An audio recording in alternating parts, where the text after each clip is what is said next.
الله هداية لسطو لياقناو بأزل يفلقلتن سوالو من دنو ملكتو بزي دنيا يشرح صدره للإسلام جرت اللب لسلمنا يا سفالة الله أنت دين الإسلام لما وق ለመማር እንዲሁም ለመተግበር ልብህን አስፍቶልህ ከሆነ በአዘል ሂዳያ ሊሰጥህ እንደፈለገልህ በዚህ ማወቅ ትችላለህ። ወመን يريد ان يضله በወንጀሉ በኃጢያቱ ሰበብ ደግሞ ሊያጠመው የፈለገውን ሰው አላህ በአዘል ምንድነው እንደጻፈበት ማረጋገጫው يجعل صدره ضيقا ደረቱን ጠባብ ያረግበታል ሐረጃ ቸጋራ ያረጋዋል ከአንማ يصعد في السماء ልክ ወደ ላይ ወደ ሰማይ ያለ መሰላል ለመውጣት እንደሚታገል ሰው እስላምን ለማዳመጥ ስለ እስላም ለመማር ደረቱን ነው የሚያጠብበት አለ። ስለ አኺራ አንዳንድ የዘነጉ ሰዎችን ስታስታውሳቸው فربما يقول لك አንዳንድ ጊዜ ላለመቀበል በትዕቢት ስሜት ተወጥሮ ምን ይልሃል اجئت لتعلمني الاسلام اليوم አንተ እንደ ዛሬ እስልምና ለሌል ታስተምረኝ የመጣው وانا مسلم خير منك እኔ እኮ ካንተ የተሻልኩ ሙስሊም ነኝ ይላሉ። ከሃዲያንን አመፀኞችን ብታያቸው ኖሮ ይላል አላህ ናኪሱ ሩኡሲሂም ራሶቻቸውን ያቀረቀሩ ሆነው عند ربهم በጌታቸው ዘንድ በኃጢያታቸው ምክንያት በእፍረት ራሶቻቸውን ያቀረቀሩ ሆነው ምን ይሉ ነበር አለ የዛኔ ربنا ጌታችን አላህ ሆይ አብሰርና ዛሬ ሁሉን ነገር አይተናል ወሰሚዕና የተባለውን ሁሉ ሰምተናል ስለዚህ ፈርጅዕና አንዴ ወደ ዱንያ እድል ስጠንና መልሰን ናዕመል ሷሊሃ መልካም ስራ ሰርተን እንመለስ ለምን ኢና ሙቂኑን አሁን እርግጠኛ ሆነናል አለ።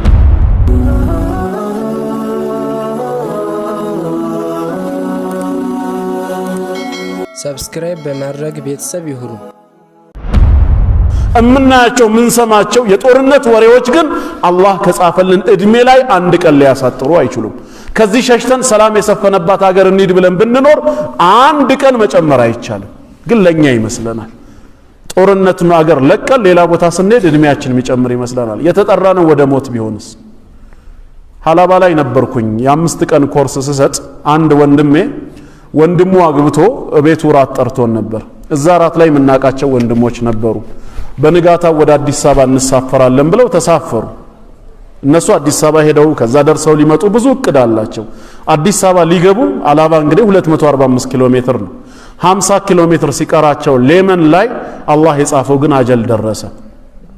እነሱ የተጫኑበት ሃይሩፍ የቀኝ መስመሩን ይዞ ወደዚህ ሲሄድ ከላይ ደግሞ በዚህኛው በኩል ግራውን ወይም ለሱ ቀኙ የሆነውን ይዞ ይመጣ የነበረ ቅጥቅጥ ምንድነው ቼንቶ የተቆፈረ ጉድጓድና ጋሪ እሸሻለሁ ብሎ ወደዚህ በኩል ሲመጣ ከታች ከመጣው ጋር ተጋጩ።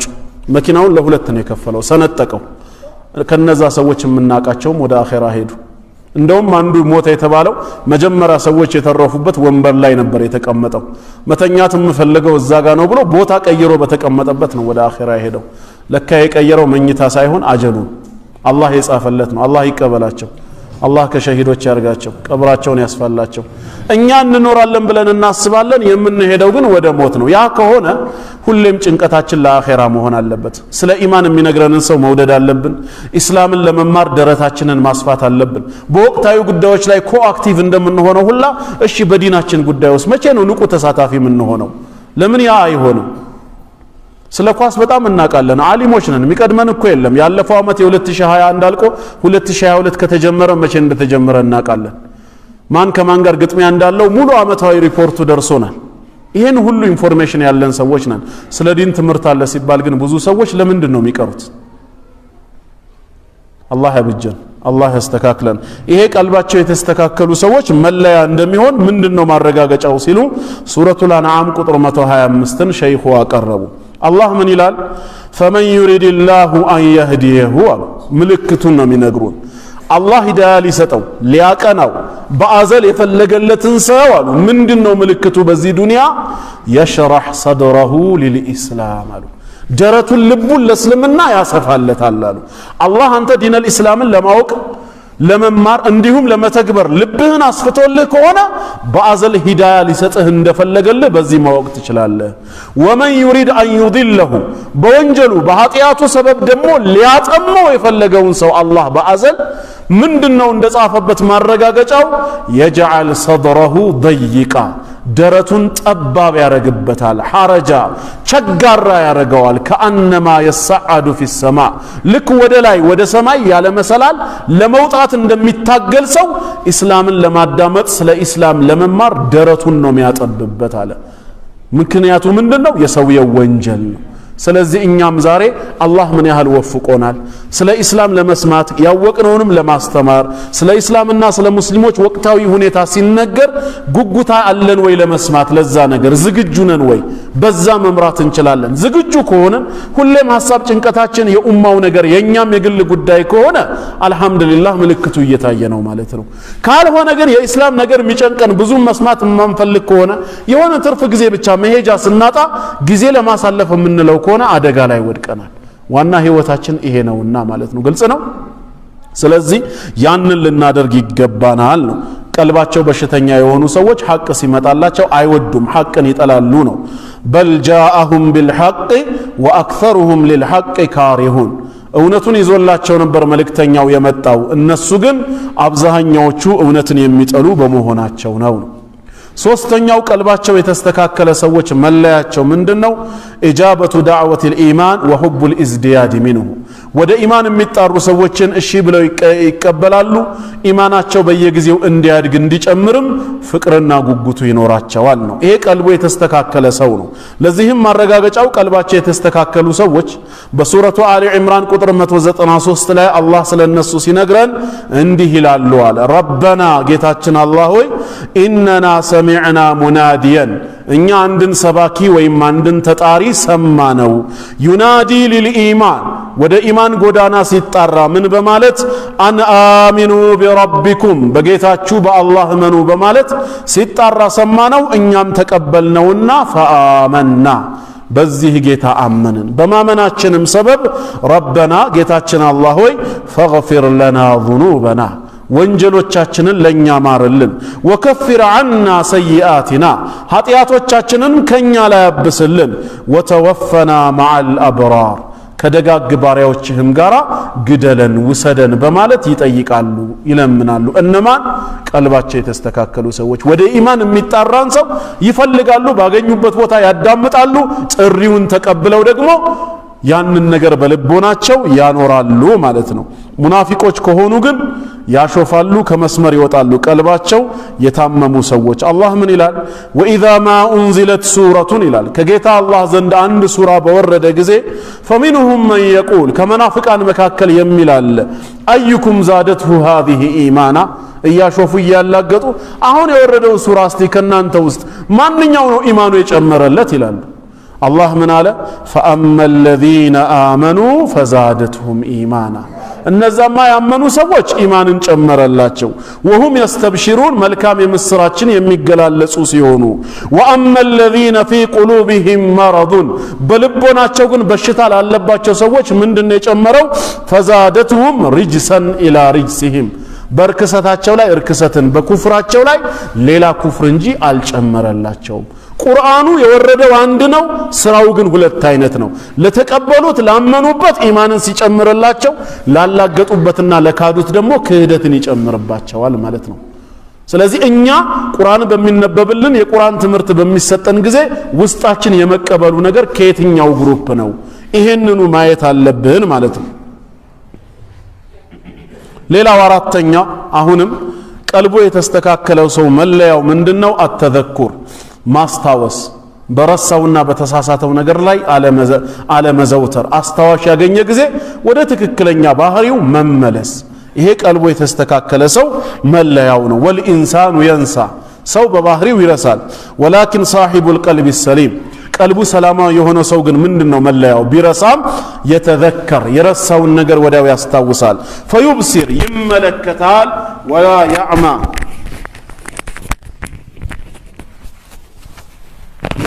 እንደ ታወራ አይቀጥልም በዛው እውርነቱ አይሄድም አላህ ምን ይላል ان الذين اتقوا ይላል እነዚያ አላህን የሚፈሩ ተቀይ ባሮች اذا مسهم طائف من الشيطان ከሸይጣን የሆነ ጭፍራ ሲያገኛቸው ይላል መስመር ሲያስታቸው አላህን የሚያስቆጣ ነገር ሲሰሩ ምን ይሆናሉ ተዘከሩ ይላል አይሰሩም አላለም ሰው ናቸው ሊሰሩ ሊሳሳቱ ይችላሉ ከሌላው ግን በምን ይለያሉ ወዲያውኑ ነው የሚያስታውሱት ፈኢዛሁም ሙብሲሩን ተመልካቾች ናቸው በዛው በእውርነታቸው አይዘወትሩም ነው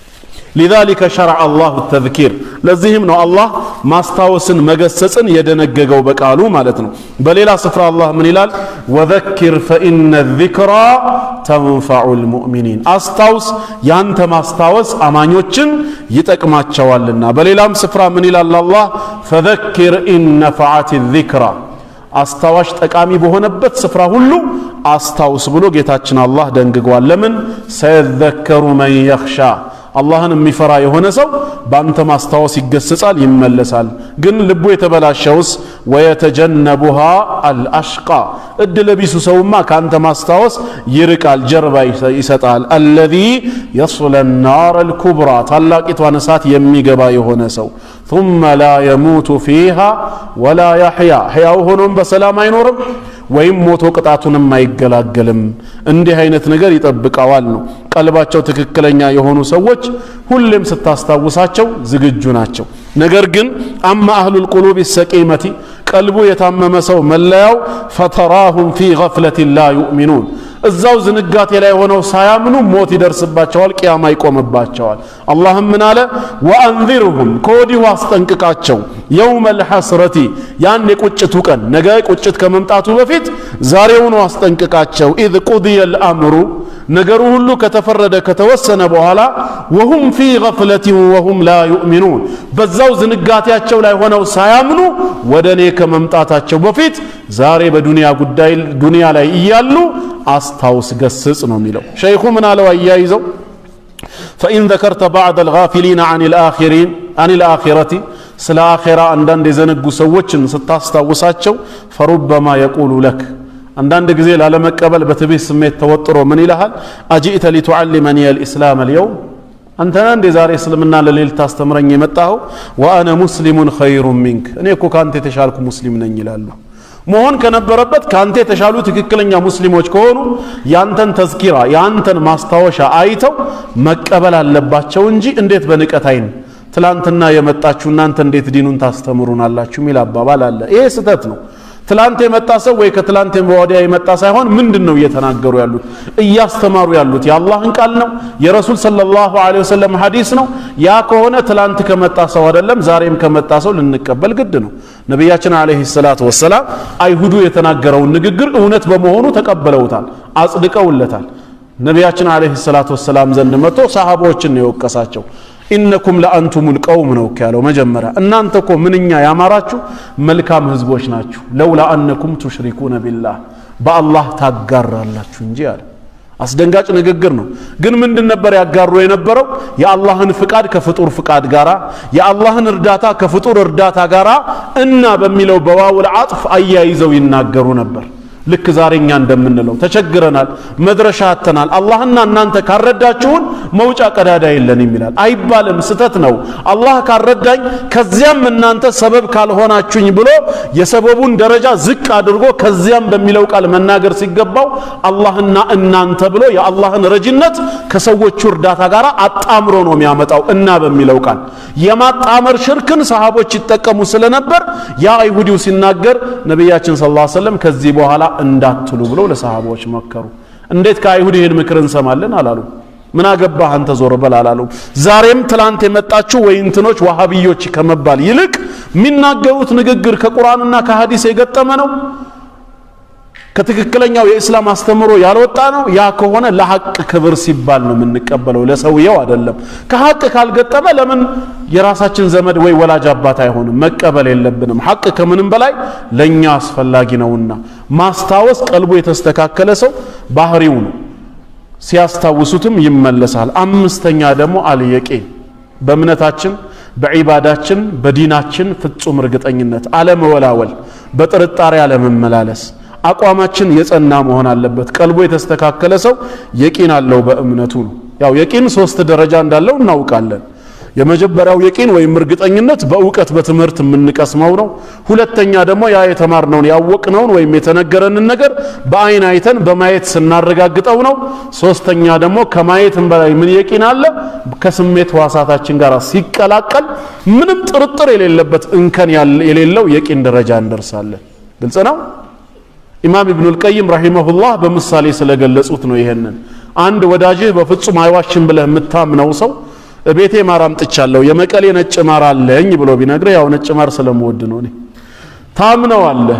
አይዋሽም ብለህ ያን ሰው ካመንከው እከሌ ቤት ነጭ ማር አለ ብለህ መናገር ትችላለህ። እርግጠኛ ነህ፣ ለምን? ከሱ ሰምተሃልና። እና ከፈለክ ብሎ ቤቱ ይወስድህና በቅርብ ደግሞ አስጠግቶ ሲያሳይህስ ወደ ምን የቂን ተሸጋገረ? ወደ አይነል የቂን ተሸጋገረ። ግን አንዳንድ ጊዜ የምታየው ነገር ራሱ ሊያጠራጥር የሚችልበት አጋጣሚ አለ። ሙዝ ቢሆንስ ወይ ስኳር ተቀላቅሎ ሌላ ጣትህን ትገትና ወደሱ ሰንዝረ ትቀምሰዋለህ። ስሜቱ ከውስጥህ ጋር ሲዋሃድ አሁን ሐቀል የቂን ሆኗል ማለት ነው። ከዚህ በኋላ የቂን የለም። ከላ ለው ተዕለሙነ ዒልመል የቂን ለተረውነል ጀሂም ثم ለተረውነሃ ዐይነል የቂን በማለት ሁለቱን የቂኖች እዚህ ነግሮናል። ከላ ኢነሁ ለሐቁል የቂን በሚለው በሌላ ስፍራ ደግሞ ሐቀል የቂንን ነግሮናል። ከዛ ምን አሉ ሸይኹ አያይዘው ፈዒልሙና ቢልጀነቲ ወናር ዒልሙል የቂን አሉ። አኼራ የሚባለው ዓለም አለ፣ ጀነት የአማኞች ዓለም አለ፣ ጀሃነም የካህዲያን ዓለም አለ የሚለው እምነታችን ዕውቀታችን ዒልሙል የቂን ነው። ዛሬ አላህና መልእክተኛው ስለነገሩን እርግጠኞች ሆነናል። ነገ የውሙል ቂያማ ደግሞ በአርዱል ማሕሸር ላይ ሆነን ወኡዝሊፈቲል ጀነቱ ሊልሙተቂን ተብሎ ጀሃነም ደግሞ ለአመፀኞች ቀርባ በሚያዩዋት ሰዓት ዐይነል የቂን ይሆናል አሉ። ከዛስ የጀነት ሰዎች ከጌታቸው ውሳኔ በኋላ ጀነት ውስጥ ገብተው ከጸጋዋ መቋደስ መብላት መጠጣት ሲጀምሩ የጀሃነም ሰዎች ወደ ቅጣቱ ተወርውረው ቅጣቱን ሲቀምሱ ሐቀል የቂን ይሆናል አሉ። የመጨረሻው የየቂን ደረጃ ነው። ስለዚህ ዛሬኛ በያዝነው እስልምናችን በያዝነው የዒባዳ መንገድ የቂን ሊኖረን ይገባል። የቂን ከሌለን ቀልባችን በሽተኛ ሆኗል ማለት ነው። አላህ የሙተቂኖችን ባህሪ ሲገልጽ ወቢልአኺረቲ ሁም ዩቂኑን ያለው የሚያረጋግጡ ነው። በሌላም ስፍራ ኢነ ፊ ሰማዋት ወልአርድ ለአያትን ሊልሙእሚኒን ወፊ ኸልቂኩም ወማ የቡሱ ሚን ዳበትን አያቱን ሊቀውሚ ዩቂኑን ለሚያረጋግጡ ህዝቦች ነው ምልክትነቱ ነው የሚለው ጠቃሚነቱ። በእምነት የቂን ማለት እርግጠኛ ሆኖ መገኘት በራሱ ቀልቡ መስተካከል ሌላው መለያ ነው። ሙናፊቆች ከሆኑ ግን በልሁም ፊ ሸክ የልዓቡን በዛው ጥርጣሬያቸው ውስጥ የሚዋልሉ ናቸው ነው። ወላ ያዕሪፉል የቂነ ኢላ ከማ ቃለ ተዓላ እንዲህ አይነት ተጠራጣሪዎች የቂንን አያውቁም አላህ እንደነገረን የውሙል ቂያማ ቢሆን እንጂ። ምን አለ የውሙል ቂያማ ወለው ተራ ኢዚል ሙጅሪሙን ከሃዲያንን አመፀኞችን ብታያቸው ኖሮ ይላል አላህ ናኪሱ ሩኡሲሂም ራሶቻቸውን ያቀረቀሩ ሆነው ዒንደ ረቢሂም በጌታቸው ዘንድ በኃጢአታቸው ምክንያት በእፍረት ራሶቻቸውን ያቀረቀሩ ሆነው ምን ይሉ ነበር አለ የዛኔ ረበና ጌታችን አላህ ሆይ አብሰርና ዛሬ ሁሉን ነገር አይተናል፣ ወሰሚዕና የተባለውን ሁሉ ሰምተናል፣ ስለዚህ ፈርጅዕና አንዴ ወደ ዱንያ እድል ስጠንና መልሰን ናዕመል ሳሊሃ መልካም ስራ ሰርተን እንመለስ። ለምን ኢና ሙቂኑን አሁን እርግጠኛ ሆነናል አሉ። ግን የማይጠቅምበት ቀን ነው። ስለዚህ ዛሬ በእምነታችን የቂን ይኖረን። የቂን ከሌለን ሸክ ካለብን ወደ ኩፍር ነው የምንገባው። እስልምና በፐርሰንት ተቀባይነት የለውም። 100% በእምነታችን እርግጠኛ መሆን አለብን። 100% አላህን እንደምንገናኘው በአኼራ እርግጠኛ መሆን አለብን። ይሄ አኼራ የሚባለው ዓለም እውነት ግን ሊኖር ይችላል የሚል ጥርጣሬ ካለብን አላመንም ማለት ነው። ወይም አንዳንዶች እንደሚሉት ጽድቅና ኩነኔ ቢኖርም ባይኖርም ከክፋት ደግነት ሳይሻል አይቀርም ይላሉ። ምናልባት እንደው አኼራ የሚባለው ዓለም ካለ ዛሬ የሰራነው ደግነት ይጠቅመናል ለማለት ነው። አይጠቅምም። አህመድ ዲዳት ረሂመሁላህ ይሄ ጥያቄ ቀረበላቸው ይባላል። ምንድነው? እሱም ከአንድ ኤቲስት ነው። አህመድ ዲዳት ብሎ ጠየቃቸው፣ እንደው ይሄ እናንተ በአኼራ የምትሉት ነገር በሳይንሱ ዓለም ከፍተኛ ጥናት ተደርጎበት ምርምር ተካሂዶበት እንበልና አለ በምሳሌ ድንገት የምርምሩ ውጤት ከሞት በኋላ የሚነሳ አካል የለም የሚል ቢሆን ኖሮ ምን ይሰማዎታል አላቸው። ልክ እስከ ዛሬ የለፉለት ጌታ ሸህዋውትን የገደቡት ነገር እንደው አይቆጮትም ለማለት ነው። ምን ይሰማዎታል ውሸት ሆኖ ቢገኝ ሲላቸው በራሱ መንሃጅ ነው የመለሱለት። አሁን አንተ እንዳልከው ምርምር ተካሂዶበት ሳይንቲስቶች ከፍተኛ ጥናት አድርገውበት አኼራ የተባለው ነገር መኖሩ ቢረጋገጥ አንተ ከሚደርስብህ ክስተት የበለጠ አይደርስብኝም አሉ። አንተስ ምን ይሰማሃል? እኔስ እንዳልከው በቃ ሞቼ ቀረው አልተቀሰቀስኩም አኺራ የለም ቢባል በምርምሩ ሂደት ግን መኖሩ ቢረጋገጥስ አንተ የምትከስረው ጀሃነም እሳት በመግባት ነው። አንተ ከደረሰብህ ክስረት አይደርስም። የማን ይሻላል እኮ እያሉት ነው በዛው ሎጂክ። ስለዚህኛ አኺራ ለመምጣቱ ምንም ጥርጥር የለንም። ደሊልም ማያስፈልገው ውስጣችን ስለተቀበረ ብቻ ነው። አላህ በሰው ልቦና ውስጥ ዘላለማዊነትን ተክሏል። የውመ ሚነል አያም እንሞታለን ነው እንጂ የምንለው ዛሬ እኔ እሞታለሁ የሚል ሰው አለ እንዴ? ቀብሩን የሚያዘጋጃለ ዛሬ ሟች ነኝ ብሎ ሀታ ሌላው ይቅርና ሚሊዮኖችን በአጠገቡ እያየ በሞት የቀጠፈው የኢቦላ ወረርሽኝ በሽታ አይኑ እያየ ሚሊዮኖችን እዛው በደቂቃው ሲገል አይቶ 1 ሚሊዮን አንደኛው እሱ ሆኖ ቢያዝስ መድኃኒት እዛ ጋር አለ ከተባለ ይሄዳል አይሄድም? ሚሊዮኖች የሞቱበት እኔ ድናለሁ እንዴ ባይሆን ቀብር ገብቼ ልጠብቀው ሚላለ ላላላ ምናልባት ድን ይሆናል ነው። ሁሌም እኖራለሁ ውስጣችን ነው ያለው። ስታነጋ አመሻለሁ ነው፣ ስታመሽ ደግሞ አነጋለሁ ነው። አንድ ቀን ሟች ነን ኢን ጀነራል ተቀብለነዋል። በነፍስ ወከፍ ግን ዛሬ ነው መሞተው የሚል ሰው የለም። ሁሌም እኖራለሁ። ለምንድን ነው አላህ ይሄን የመኖር ምኞት የተከለው ነው አሁን ጥያቄው። መጀመሪያም አላህ የህያዋን አምላክ ነው የሙታን አምላክ አይደለም። በውስጣችን የተከለው ተሕቂቅ ሊያደርግልን ነው። ያ ግን መቼ ነው? የውሙል ቂያማ ነው። እውነት ነው። ሁሌም መኖራችን አይቀርም። ዘላለማዊነት ውስጣችን አለ። ያ ዘላለማዊነት ግን በአኺራ ነው ወይ በጀነት ነው ካልሆነ በጀሃነም ነው። አላህ ይጠብቀን። ያንን አሳምረን እንድንሄድ ዛሬ በእምነታችን የቂን ሊኖረን ይገባል። ሰዓት አለ አልቋል። ሰዓት አልፏል ተብያለሁ። ስለዚህ ኢንሻአላህ ያው በጥቅሉ ዋናው አንድ ሁለት እያሉ ነጥቡን ማብራራቱ ሳይሆን የተግባር ሰው ሆኖ መገኘት ነው። ሸይኹ ኪታቡን አዘጋጅተዋል። ምክሩን ሰጥተው በእኛ ላይ ሁጃ አቀርበዋል። እኛ አንብበን ሰምተን ሁጃው ቆሞብናል። ከኛ የሚጠበቀው ከዚህ በኋላ ልባችንን ለመቀየር መዘጋጀት ነው። መንግስት ለምሳሌ ብልጽግና ፓርቲ እሺ ምርጫውን አሸንፊያለሁ አለ። ከዛ ስንለው አሸንፊያለሁ ብሎ ቁጭ አላለም። ቀጣይ 5 ዓመት መርሃ ግብር ነው የነደፈው። ከ2014 እስከ 2018 ቀጣይ ምርጫ እስኪመጣ ባሉት 5 ዓመታት ውስጥ ምን መስራት አለብኝ እቅድ ፕሮግራም አውጥቷል። እንደ ፖለቲካ ፓርቲ ትምህርት ቤቶች ለ2014 ምዝገባ ጨርሰን አዘጋጅተናል ብለው የ2014 ትምህርቱን አዘጋጅተው አሰናድተዋል። እኛስ ለአኺራስ ምንድነው ያዘጋጀነው? ፕሮግራም ማውጣት የለብንም? የፕሮግራም ሰው አይደለንም ሙስሊሞች? መንግስት የ5 ዓመት የ10 ዓመት የ20 ዓመት እያለ ይነድፋል ምን መስራት እንዳለበት። እኔ ደግሞ ሞት መቼ እንደሚመጣ አላውቅም። የአኺራ ሰው ነኝ። ለአኺራዬ ምን ማድረግ አለብኝ? በ2013 ያለው ማንነቴ በዛው 2014 ላይ መቀጠል አለበት። በ2014 ልዩ ሰው መሆን የለብኝም እንዴ? እቅድ ማውጣት አለብን። እንቀየር ማለት ያ ነው። ፕሮቴስታንቱ ይመጣና ያልሰበከበት ከተማ ላይ ይመጣና ፌስቡክ ላይ አላያችሁ? ዓለም ባንክን ለኢየሱስ አሉ። አሁን ቤተልን ለኢየሱስ እንስጥ፣ ቀጣዩ 2014 ከኢየሱስ ጋር ብሩህ ነው ይላሉ። እሺ እኛስ ከአላህ ጋር መቼ ነው? በ2013 ያለው የኡማ ውድቀት ማብቂያ ይሆናል። በ2014 አላህን ይዘን ለዲናችን ከፍታ የምንሰራበት በግል ህይወታችን የምንቀየርበት ኡማውን አንድ የምናረግበት ዘመን ነው ብለን እኛስ መቼ ነው ፕሮግራም እናወጣው? እነሱ ተሳካላቸውም አልተሳካላቸውም ፕሮፓጋንዳው ራሱ አንድ ስኬት ነው ብሎ ስለሚያምኑ ይኸው ፌስቡክ ላይ ለጥፈዋል። ከዚህ በኋላ ያሉ ቀናቶች ዓለም ባንክና ቤተል ወደ ኢየሱስ ሊመጡ ነው። ግን እኛ ስቀንም ማለፍ የለብንማ። እንደውም የቀሩት ኩፋሮች ወደ እስላም ይመጣሉ ብለን ብንሰራስ? ራሳችንን እናበጅ፣ እንቀየር። አላህ የተግባር ሰው ይበለን። አላህ ይለውጠን። ቀልባችንን አላህ ያስተካክለው። ሙስሊም አድርጎ ይግደለን። አላህ በተውበት ይታረቀን። ሀገራችንንም አላህ ሰላም ያደርጋት። ጦርነቱን በቃችሁ ይበለን። የኢስላም የበላይነትን አላህ ቅርብ ያደርግልን። ኺላፋውን ሳያሳየን አላህ ይግደለን። ወሰለላሁ ወሰለም ዐላ ነቢይና ሙሐመድ ወዐላ አሊሂ ወሰሕቢሂ ወሰለም አጅመዒን።